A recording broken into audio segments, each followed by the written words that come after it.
우리 동덕회의 여러 군자들은 모두 나와 함께 위험을 무릅쓰고 수많은 고난을 겪으면서 이 자리까지 살아남은 이들이다.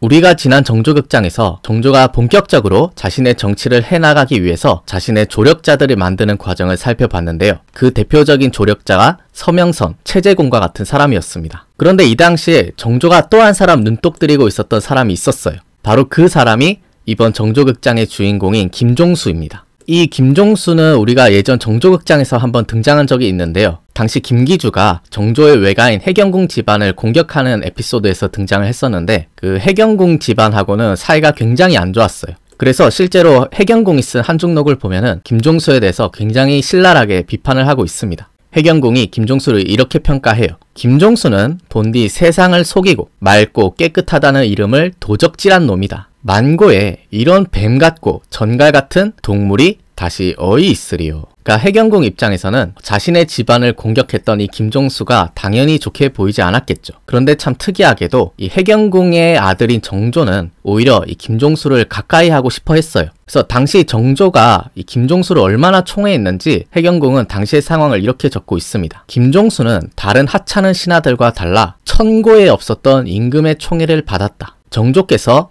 그의 말을 듣지 않음이 없었다. 그러니까 정조가 김종수가 하는 말은 무엇이든 듣지 않는 게 없었다는 거예요. 역사에 없었던 임금의 총애를 받았다. 해경궁이 이렇게 말할 정도로 김종수에 대한 정조의 총애가 두터웠던 겁니다. 그러면 한 가지 궁금한 게 대체 김종수가 어떤 인물이었기에 정조가 이토록 김종수를 총애했던 것일까? 자신의 어머니가 그토록 싫어하던 사람을 왜 정조는 가까이 했던 것일까? 이런 부분들을 지금부터 하나씩 살펴보도록 하겠습니다. 우선 이 김종수가 어떤 사람인지 잠깐 살펴보면요. 김종수가 속했던 청풍 김씨 가문은 영조, 정조 연간에 최고 권력자들을 많이 배출했던 명문가 중에 명문 집안이에요. 그리고 또 당파로 분류를 하면은 노론벽파였는데요. 노론벽파로 분류하는 기준은 우리가 예전 정조극장에서 다룬 적이 있지만 바로 정순왕후 측, 이 경조 김씨 가문과 얼마나 친했느냐. 당시 김기주가 주도하던 당파가 나중에 노론벽파로 발전을 하거든요. 그래서 김종수는 당파로 치면은 이 노론벽파에 속했던 인물입니다. 김종수의 성향에 대해서는 나중에 심낙수가 정별록에서 이렇게 밝히고 있어요.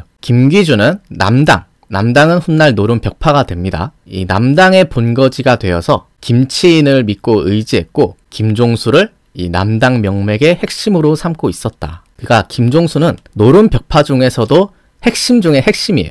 실제로 김종수는 나중에 정조 연간이 되면은 노론벽파의 지도자, 노론벽파의 영수라는 평가까지 받게 되는데요. 당시의 상황을 순조실록은 이렇게 전하고 있습니다. 김종수는 김기주에게 빌붙고 의지하여 그들에게 목숨을 바치는 혈당이 되었다. 훗날 위세가 대단하여 권세를 휘두르고 노론벽파의 영수라는 말을 들었다. 그러니까 김종수는 단순한 노론벽파가 아니라 벽파의 핵심 중의 핵심, 그 노론벽파의 영수로 성장하게 되는 거물이었던 거예요. 그리고 이런 사람을 정조가 세손 시절부터 눈독 들이고 있었던 겁니다. 그리고 정조는 왕이 되고 나서도 김종수를 요직에 기용을 해요. 실제로 정조가 나중에 왕이 되고 나서 김종수를 좌의정에 임명하면서 이런 말을 합니다. 경은 나의 오래된 신하이다. 내가 경을 알게 된 것도 경 때문이고 경을 얻게 된 것도 경 때문이다. 경은 이른바 우리 당 사람이라고 하겠다. 여기 오당지사라는 말은 우리 편의 선비, 우리 편 사람이라는 뜻이에요.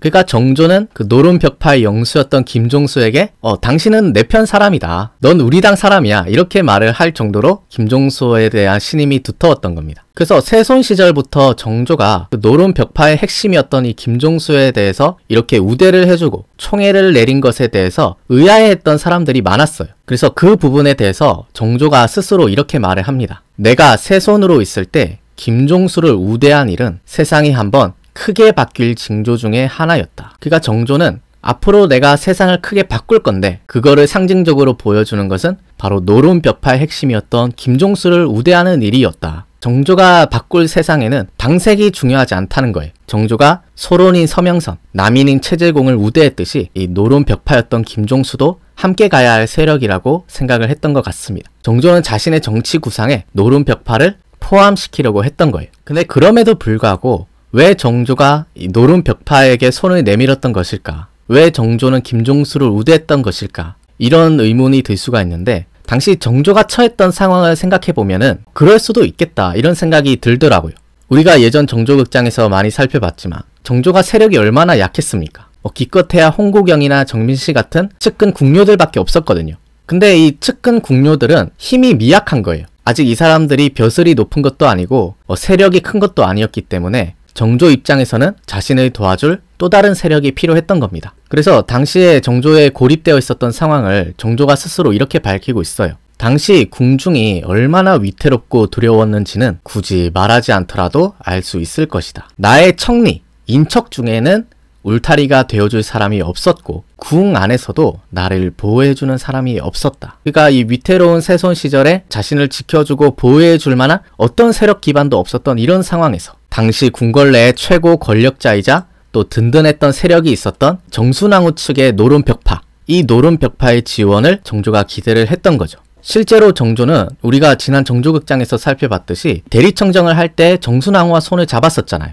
정조가 이 대리청정을 성사시키기 위해서 찾아갔던 사람은 정순왕후와 김기주였습니다. 이렇게 왕비 쪽 세력의 힘을 받았고 또 그 왕비 쪽에 있었던 김종수의 힘도 정조로서는 필요했던 것이죠. 궁 안에 어떤 누구도 자신을 지켜줄 수 없었던 상황이었기 때문에 같은 왕실 계통인 왕비 측의 조력을 얻으려고 했던 것은 자연스러웠던 일이라고 볼 수가 있겠습니다. 이처럼 정조가 이 노론 벽파와의 관계를 새롭게 정립을 하자 이것에 대해서 가장 견제했던 세력이 정우겸 측이었어요. 실제로 정우겸이 정조를 만나서 김종수를 너무 믿지 마라. 저 노론 남당은 믿을 사람들이 아니다라고 견제를 날리기도 하는데요. 하루는 정우겸이 찾아와서 정조에게 이런 말을 했다고 합니다. 김종수는 요사하여 못할 게 없는 사람입니다. 성품이 본래 괴이하고 행실이 너무나 간사합니다. 요즘 전하는 말에 동궁의 측근이 비밀스럽게 김종수 측에 나귀를 보내서 몰래 태워온다고 합니다. 김종수를 너무 믿지 마시라. 세손이 새롭게 김종수 측과 연계하는 것에 대해서 이렇게 경계를 하고 있었다는 것을 알 수가 있는 거죠. 정우겸의 이 견제구에 대해서 정조가 이렇게 응수합니다. 김종수는 내가 잘 모르는 사람인데 내 측근 중에 그와 연락하는 사람이 있겠는가? 다만 김종수는 나에게 간섭하는 일이 없으니 충신이니 아니니 따질 필요가 없다. 그러니까 정조는 정우겸에게 김종수와 연결된 사실을 숨기면서 동시에 김종수가 나에게 간섭하는 일이 없기 때문에 그 사람이 충신인지 아닌지는 따질 필요가 없다. 이렇게 받아치고 넘어간 거예요. 제 생각에는 이때쯤에 정조가 이미 김종수와 긴밀하게 연락을 주고받고 이랬던 사이였던 것 같아요. 그렇게 세월이 지나서 정조가 드디어 왕으로 즉위를 했는데요. 정조는 매년 12월 3일이 되면은 자기를 도와줬던 사람들을 불러서 모임을 갖는데 그 모임의 명칭을 동덕회라고 했습니다. 동덕회의 뜻은 덕을 같이 한다라는 뜻인데요. 정조와 뜻을 같이 하고 정조와 생사고락을 함께 했던 사람들이 이날 모여서 서로 지난날도 회상하고 술도 함께 나누고 이렇게 친목을 다지는 모임을 했던 거예요. 이 동덕회 멤버들을 살펴보면 우선 정조 즉위의 1등 공신이라 할 수 있는 홍국영, 그리고 정조가 가장 아꼈던 정민씨, 또 정조 대리청정에 큰 공을 세웠던 서명선, 그리고 오늘 지금 살펴보고 있는 김종수가 있었습니다. 각기 당색도 다르고 성향도 다른 사람들인데 이 사람들이 모두 정조가 어려웠던 시절에 정조를 옆에서 보좌하고 보필하고 옆에서 지켜줬던 사람들인 거예요. 그럼 제가 여기서 여러분들께 깜짝 퀴즈를 하나 내볼게요. 이 동덕회 모임 날인 12월 3일은 어떤 날을 기념한 날이었을까요? 왜 날짜가 하필 12월 3일일까요? 이날 무슨 일이 있었는지 한번 여러분들께서 맞춰보시길 바랍니다. 어쨌든 정조가 왕이 되고 나서 이 동덕회 모임을 만들고 멤버들이 부른 자리에서 이렇게 말을 해요. 우리 동덕회의 여러 군자들은 모두 나와 함께 위험을 무릅쓰고 수많은 고난을 겪으면서 이 자리까지 살아남은 이들이다. 정조가 이 말을 할 때 얼마나 그 힘들고 어려웠던 시절이 생각이 났겠어요. 그 어렵고 위태로웠던 시절 자신을 도와줬던 이 신하들을 불러서 정조가 매년 모임을 가지고 결속을 도모하고 또 술도 나누고 이렇게 했던 겁니다. 그래서 이 동덕회에 대해서는 또 나중에 정조극장에서 한번 따로 다룰 일이 있을 거예요. 그래서 오늘은 이 동덕회 멤버 중에서도 김종수에 초점을 맞춰서 살펴봤는데요. 정조는 나중에 김종수를 따로 부른 자리에서 이런 말을 했다고 합니다. 나는 일찍이 수많은 난관과 어려움을 겪었고 그대 또한 만번 죽음 끝에 겨우 살아났다. 오늘 그대와 내가 한자리에 만나게 된 것은 바로 하늘의 뜻이다. 이 말은 정조가 왕이 되고 나서 김종수를 승지로 임명하면서 한 말인데요. 김종수도 만번 죽음 끝에 살아났다고 한 걸 보니까 뭔가 많은 어려움을 겪으면서까지 정조를 지키려고 했던 것 같아요. 이제 그 부분에 대해서 정조가 인정을 하고 이렇게 치하를 했다는 겁니다. 그렇다면 정조는 어떻게 노론벽파였던 김종수와 인연을 맺게 된 것일까? 두 사람의 첫 만남이라든지 교유한 과정에 대해서 궁금하지 않으신가요? 사실 이 두 사람의 인연을 설명하기 위해서는 한 사람의 문제가 해결이 돼야 했습니다. 그 문제가 바로 사도세자 문제인데요. 이 사도세자 문제만큼은 정조도 양보할 수 없는 부분이 있고 노론벽파로서도 양보할 수 없는 부분이 있거든요. 그러니까 이 부분이 해결이 안 되면 노론벽파와 정조 간의 간극이 안 좁혀지는데 과연 정조가 이 사도세자 문제를 어떻게 풀어서 이 노론벽파였던 김종수를 어떻게 회유하는지 이런 부분들을 다음 2부에서 살펴보도록 하겠습니다. 네, 오늘 1부는 여기서 마치겠습니다. 시청해주셔서 고맙습니다.